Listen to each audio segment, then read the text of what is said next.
পড়ার সময় আমরা যেটা মনে করি যে কোনো সময় পড়বো, মাথা মধ্যে একই রকম করে কাজ করবে। বিশ্বাস করেন এটা ভুল। পড়ার একটা সাইন্টিফিক সিস্টেম শিখিয়ে দিই। ধরেন আপনি যে কোনো একটা চ্যাপ্টার পড়বেন, যে কোনো একটা চ্যাপ্টার, আমি কিন্তু এক্সাম্পল দিয়ে এখনই পড়াবো, যে কোনো একটা বিষয় নিয়ে আমাদের আলোচনার মধ্যে নিয়ে আসবো। ধরেন আপনি যে কোনো একটা চ্যাপ্টার পড়তে যাচ্ছেন, কি সেটা? সংবিধান পড়বেন। ধরেন সংবিধান যখন আপনি পড়বেন, তখন এই সংবিধানটা যদি আপনি ঘটনার গল্প দিয়ে পড়েন, মাথার মধ্যে একদম সাথে সাথে ঢুকে যাবে। এরকম এক্সাম্পল দিই। সংবিধানে আপনার 11টা চ্যাপ্টার আছে। কয়টা চ্যাপ্টার? আচ্ছা, একটা টিমে কয়টা প্লেয়ার থাকে? তাহলে আমরা বলতে পারি না একটা সংবিধান একটা প্লেয়ার, একটা টিমের মতো। তাহলে একটা টিমে 11টা প্লেয়ার, সংবিধানে কয়টা চ্যাপ্টার? 11। 11টা যে প্লেয়ার থাকে তার মধ্যে কিছু প্লেয়ার থাকে না খুব দামি প্লেয়ার থাকে, তো এরকম সংবিধানেও কিছু দামি চ্যাপ্টার আছে। কিরকম দামি চ্যাপ্টার? যেমন 3 নাম্বার চ্যাপ্টারটা খুব দামি। কয় নাম্বার? 3 নাম্বার। কেন? কারণ 3 নাম্বার চ্যাপ্টারে মানুষের যে মৌলিক অধিকার সেটা নিয়ে বলছে। মৌলিক অধিকার। এখন মৌলিক অধিকারের মধ্যে সবচেয়ে দামি একটা, আমরা যারা এখানে আছি প্রত্যেকে সমান সমান থাকতে চাই না? আইনের দৃষ্টিতে সবাই সমান। আচ্ছা আপনি আমাকে বলেন তো, আমরা যে যারা মুহাম্মদ সাল্লাল্লাহু আলাইহি ওয়াসাল্লামের উম্মত, বাঁচবো তো ধরেন 100 বছর 80 বছর। আগেকার সময় নূহ আলাইহিস সালাম, আদম আলাইহিস সালাম, ওই সময় মানুষজন বাঁচতো 800,000 বছর। ওরা যত ইবাদত করবে, আমরা যদি তাদের সমান সমান হইতে চাই, তাহলে এমন একটা সিস্টেম লাগবে না যাতে করে আল্লাহর রহমতে আমরা একদিনে বেশি পরিমাণ ইবাদত করতে পারি? এই জিনিসটার জন্য আল্লাহ রোজার মাসে একটা স্পেশাল রাত রাখছে। ওইটা কত রাত, কত রোজা? 27।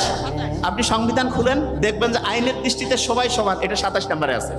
কততে? 27। বলেন না আমার সাথে, 27। আচ্ছা এবার দেখেন, স্বাধীনভাবে চলাফেরা করতে চান না? আচ্ছা ঢাকায় যে জ্যাম, স্বাধীনভাবে চলতে চাইলে একদম উপর দিয়ে মাঠ পার হয়ে যাওয়া লাগবে না আকাশে? ক্রিকেট খেলায় যদি আপনি উপর দিয়ে একদম ডাইরেক্ট একটা বল ছক্কা মারেন, 6টা বলে যদি ছক্কা মারেন, কত রান হবে? 36। আপনি দেখেন 36 নাম্বার যে অনুচ্ছেদ, স্বাধীনভাবে চলাফেরার সুবিধা আছে। স্বাধীনভাবে হচ্ছে মানুষের যে চলাফেরার স্বাধীনতা, এটা 36 নাম্বার অনুচ্ছেদ আছে। বুঝতেছেন আমার কথা আমি কি বলতেছি? আচ্ছা এবার আমি আপনাকে একটা জিনিস বলবো। মুহাম্মদ সাল্লাল্লাহু আলাইহি ওয়াসাল্লাম নবুয়ত পেয়েছে কত বছর বয়সে? হ্যাঁ 40। তার নবুয়ত এটা তো কোনো পেশা না, কিন্তু যদি আমরা নর্মালি ধরি যে এটা একটা কাজ, বৃত্তি, তাহলে বলেন তো বৃত্তির স্বাধীনতা, পেশার স্বাধীনতা কত নম্বর অনুচ্ছেদ? 40। আচ্ছা এবার একটা চিন্তা করেন তো, পাক ভারত উপমহাদেশে স্বাধীন হয়েছে, বাংলাদেশ, ভারত, পাকিস্তান একসাথে আগে পাক ভারত ছিল না? ব্রিটিশদের কাছ থেকে স্বাধীন হয়েছে কত সালে? 47। এই জন্য আপনি দেখবেন ওই সময় যুদ্ধ বন্ধ হয়েছে। কমিশন লাগে না? নির্বাচন কমিশন 40 নাম্বার অনুচ্ছেদ। আচ্ছা নির্বাচন কমিশন যে ভোট দেয়, বাংলাদেশটা হওয়ার সর্বনিম্ন বয়স নাই। তাদের ভুল ভ্রান্তি ধরার জন্য যদি আমরা একটা খুব ভালো লোক রাখি, খুব ভালো লোক, একটা খুব অনেস্ট লোক। আচ্ছা অনেস্ট লোক কি ভাগ্যবান না ভাগ্যহীন? ভাগ্যবান নাম্বার কত? লাকি 7। পরপর 2টা লাকি 7 রাখলে কত হয়? 77 না? 77। আচ্ছা বলেন তো, ভোট যে আমরা দেই, ভোট দিতে নির্বাচন কমিশন লাগে না?